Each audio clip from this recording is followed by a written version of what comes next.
how tough is it, especially in light of that? You had a couple of chances actually to score late. Yeah, well, I mean, we had got the leadoff hitter on the 8th, and weren't able to move him.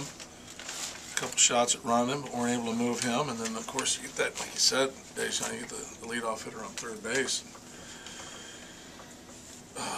You know, you're just looking for somebody to get a good pitch they can barrel up, and I think in those guys' minds, both those pitches, they felt they could get the barrel to, and we didn't. I mean, the guy's got a little extra velocity. He's got some run to the ball, but situation we needed to convert, and we weren't able to convert. Axford's obviously had a good year, converted 34 to 36.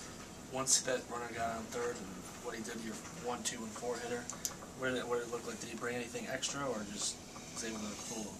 I don't think he brings anything other than what we thought he would bring, what we've seen him bring throughout the season. Watching tape, we faced him earlier in the year. You know, he's got a quality fastball.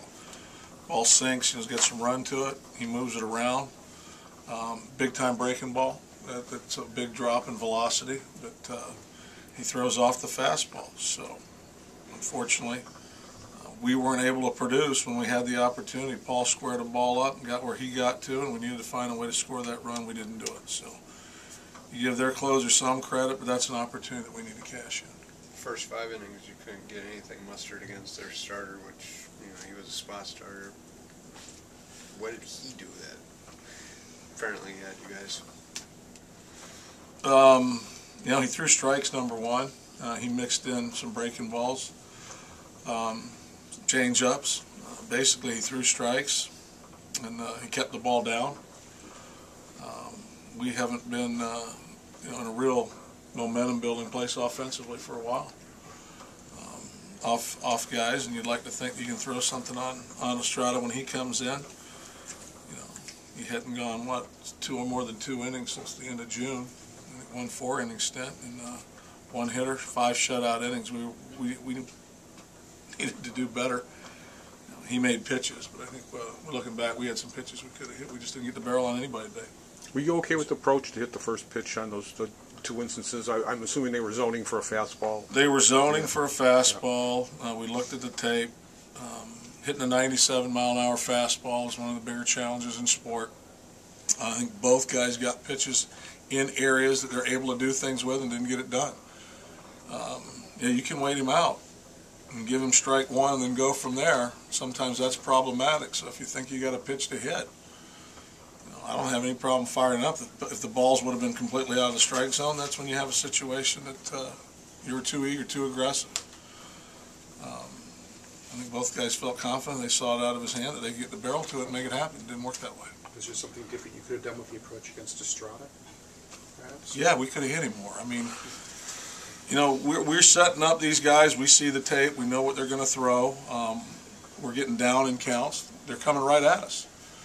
They're coming right at us, and we're trying to stay in the mentality, hit the ball a big part of the field, not trying to pull. Stay on the fastball, cover the fastball, let the barrel pick up to the breaking stuff for the soft side. We just, you know, hitting's contagious, not hitting's contagious. We seem to be on the other side of that right now. Clint Hurdle looked like he found a little bit of a groove, didn't he? Especially after the first inning. He pitched a really good ball game, and you know, he had to pitch through some traffic in the 5th and the 6th and then in the 7th. As far as got a couple guys on base in the 5th and 6th, got Braun swinging, got the last out in the, what was it? It was the 6th with a pop up. You know, he got 2 guys on, and then he came back and got 2 outs. So he pitched great. You know, downhill playing again, hit his locations. He spun the ball very effectively as well. Real good outing for him, and then Resop was able to answer in a very, very big situation. He was letting it loose, and McCutcheon pitches a clean 8th inning. You give up 1 run. Give up 1 run. With 2 strikes. Yeah, with 2 strikes, no 2 homers. With Estrada only going 5 from Milwaukee, you got to see 4 different of their relievers. Not to mention Lowe pitched 1 last night. After they acquired K-Rod, a lot was made of their bullpen and its strength. Where does it rank for you as far as some of the teams you see on a regular basis? Not now, especially with Rodriguez. Well, it's going to make him. It's going to make him better and stronger. You push Hawk up to 7. You got Saito where you want to go. Plus, when guys have thrown a couple days in a row, I mean, you've got 3 closers. We've got 3 closers working the back end of the game, and Hawkins has pitched the 8th inning for years for different teams. He did for me in Colorado. So, you know, it might be all right-handed, but it's pretty good. It's very good, and they've shown the ability to get left-handers out as well. It's a good bullpen.